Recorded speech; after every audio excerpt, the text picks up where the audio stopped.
प्रिय श्रोतागण, आज मैं आपको सरकार और चुने हुए प्रतिनिधि के द्वारा दिए जा रहे गलत आश्वासन का नमूना पेश करता हूं। पिछले करीब 4 महीनों से लगातार 50,000 से अधिक लोग जो बेघर हुए हैं, उसकी कहानी पर विधानसभा में भी चर्चा होती है और ये भी कहा गया है कि लोकसभा में भी इसके बारे में प्रस्ताव रखने का कुछ सांसदों का विचार है। अब छोटी सी बात है, करना चाहें तो तुरंत हो सकता है, लेकिन करना नहीं चाहते, क्योंकि इनके साथ यानी कि बिल्डरों के साथ कहीं ना कहीं चुने हुए प्रतिनिधि, चाहे वो सांसदों या विधायक, मिले हुए हैं।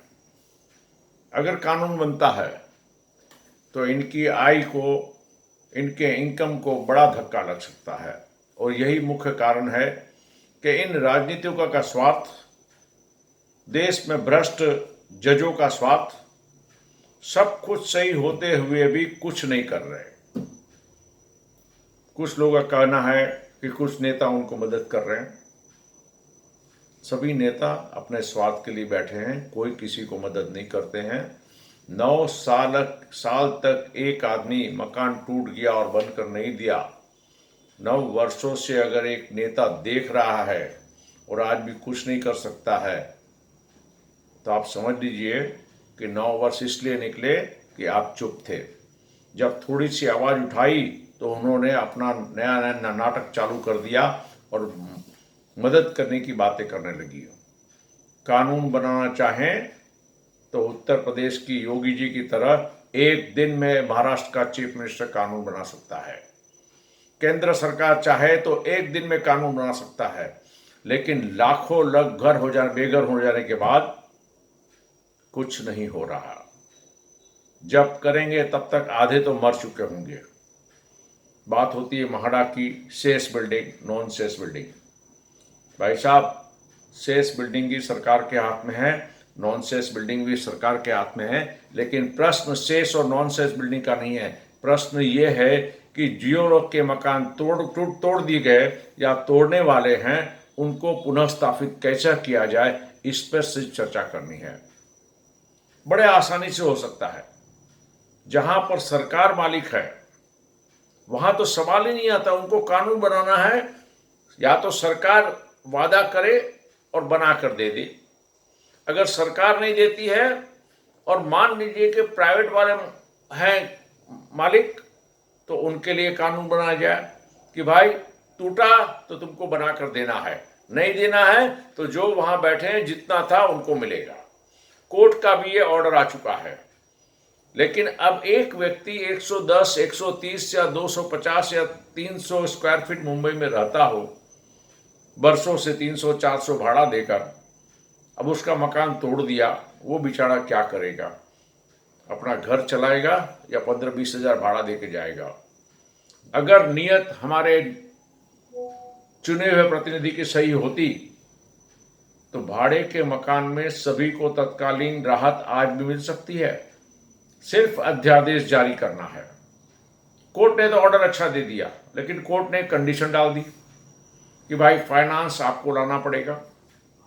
एक तरफ आप लोगों को फ्री में घर देते हैं और दूसरी तरफ जिनके अपने घर बने हैं उनको आप बेघर कर रहे हो। किसी भी नेता को शर्म नहीं आती है? दिखावे के लिए आप लोगों को घर देते हो, यहां पर जिन्होंने पैसा दिया है उसको बिल्डर फ्लैट नहीं देता है, तो ये बदतमीज नेता को बुरा नहीं लग रहा है? ये सारे चुने हुए मेंबर ऑफ पार्लियामेंट, सभी राज्यों के चुने हुए विधायक, मैं सबसे बड़ा दोषी समझता हूं। आप मुझे बताइए, मेरे पास करीब 70 से 80 लोग, ऐसे तो हजारों की संख्या में है नहीं, सही लाखों की संख्या में है, 80 लोग मेरे पास यंग कपल आए कि ठक्कर साहब हमसे कुछ बताइए कि हमने 90 लाख का लोन लिया है, हमने 60 लाख का लोन लिया है, मुझे महीना 60,000 भाड़ा भरना पड़ रहा है, EMI भरना पड़ रहा है, और मुझे घर नहीं दिया बिल्डर ने 3 साल में, और अब मैं भाड़े में रहता हूं, वहां 20,000 देना पड़ता है, मैं अपना घर कैसे चलाऊंगा? इतनी खराब परिस्थिति होने पर भी किसी भी मेंबर ऑफ पार्लियामेंट या किसी भी विधायक की ताकत नहीं है कि बिल्डर को सजा दे, क्योंकि वे बिल्डर के प्रतिनिधि हैं, आपके प्रतिनिधि नहीं है। नाम के लिए जनप्रतिनिधि हैं, लेकिन वे आज तो बिल्डर के प्रतिनिधि हैं। मैंने प्रधानमंत्री जी को भी लिखा है, मैंने सभी विधायक को मुंबई को लिखा है, सभी मेंबर ऑफ पार्लियामेंट को लिखा है, किसी का जवाब नहीं है, सभी चुप बैठे हैं। अब समझ लीजिए, सरकार चाहे तो काम हो सकता है। हमारे लिए कौन सी पार्टी है ये महत्व का नहीं है। हमारा तो ये कहना है कि क्या काम उनको करना चाहिए जो अपनी जिम्मेदारी नहीं कर रहे हैं।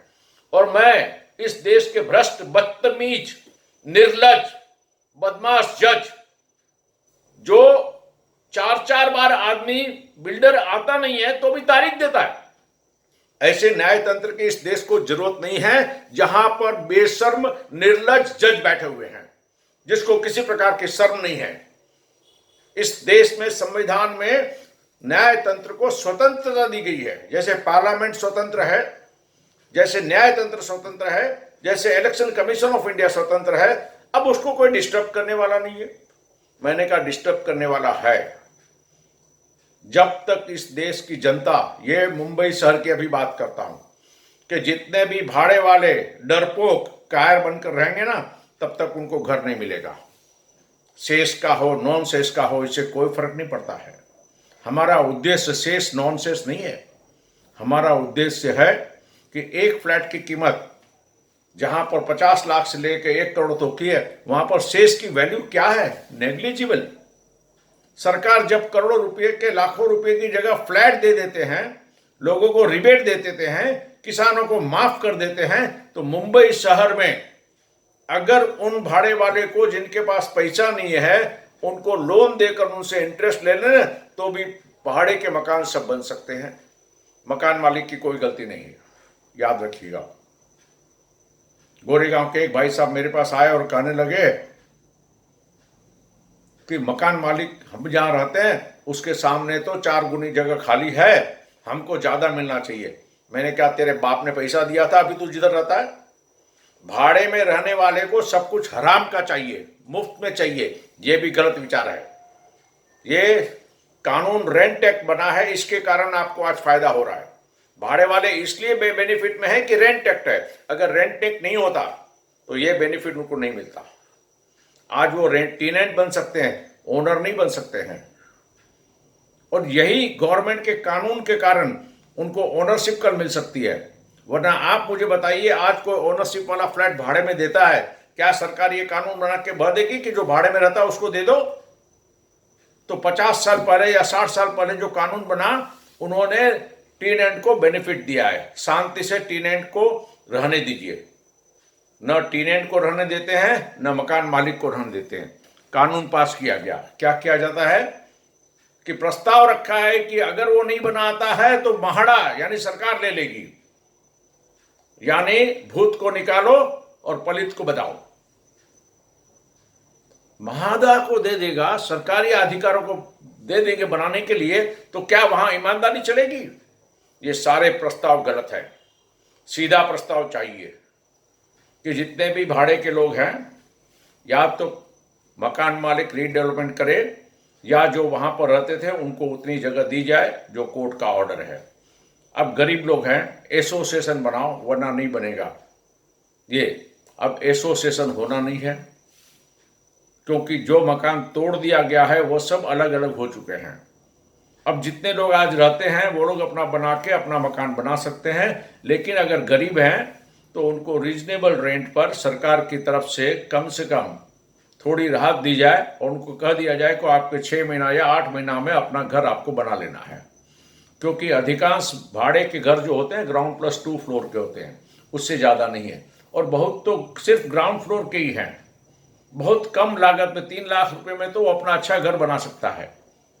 लेकिन सरकार के चुने हुए प्रतिनिधि बिल्डरों को हराम का खाना है, इसलिए जो ग्राउंड फ्लोर में मकान थे उसको भी तोड़ दिया और न रीडेवलपमेंट किया। और सरकार खुद अन्याय कर रही है। बीआईटी चाल देख लीजिए। महानगर पालिका की जमीन पर बना हुआ 686 लोगों को बेघर कर दिया। भाड़ा देने की बात की थी 32,000, प्रॉपर बॉम्बे, सभी को बाहर कर दिया। बेचारे सब घर बेघर होकर कहाँ से कहाँ रहने लगे हैं।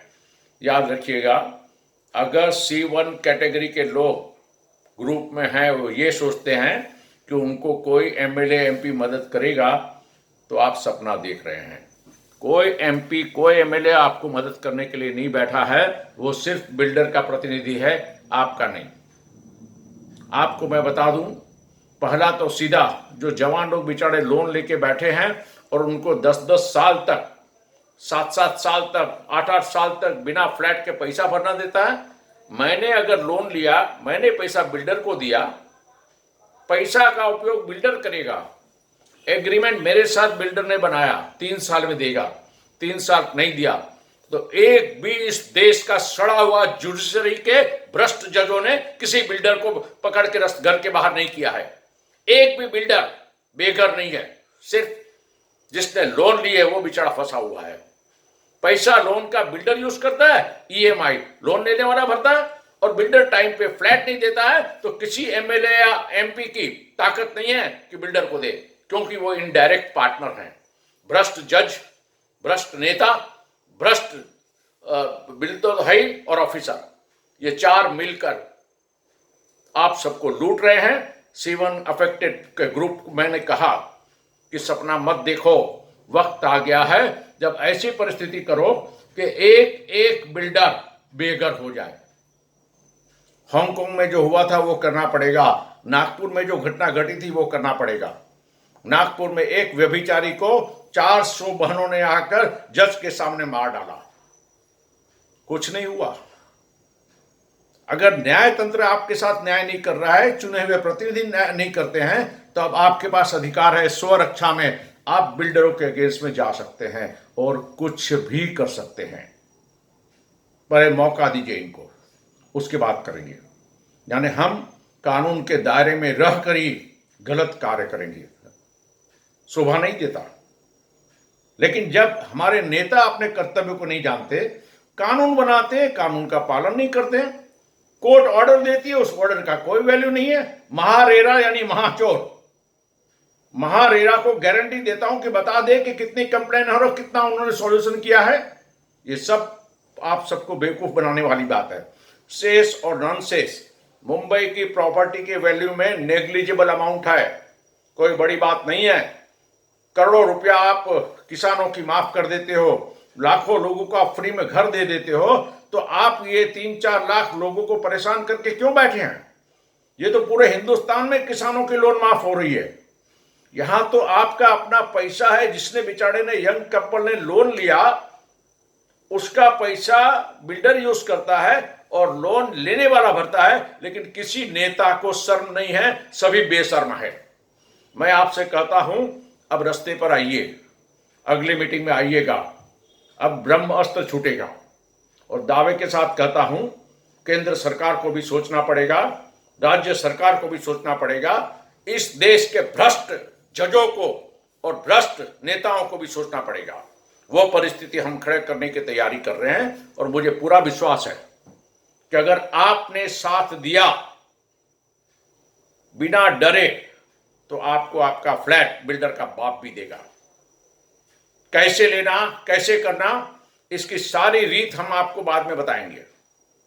लेकिन पहले केंद्र सरकार को भी मौका देना चाहते हैं, राज्य सरकार को भी मौका देना चाहते हैं, और इस समाज के सभी प्रबुद्ध लोग जो पैसे वाले हैं, लेकिन हमारे सामने अन्याय होता है और हम देख रहे हैं, तो हम सब भी पापी हैं।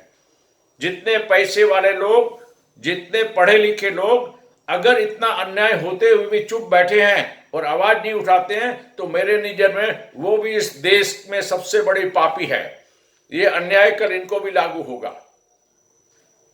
देखिए, और जो लोग अन्याय सहन करते हैं वो भी पापी हैं, सभी भाड़े वाले पापी हैं, जिन्होंने लोन लिया है वो भी पापी हैं। आप कब तक डर कर रहोगे? ये हिंदुस्तान किसी MLA या MP की बाप की अमानत नहीं है। ये MP MLA को देश की जनता ने विरासत में कुछ नहीं दिया है।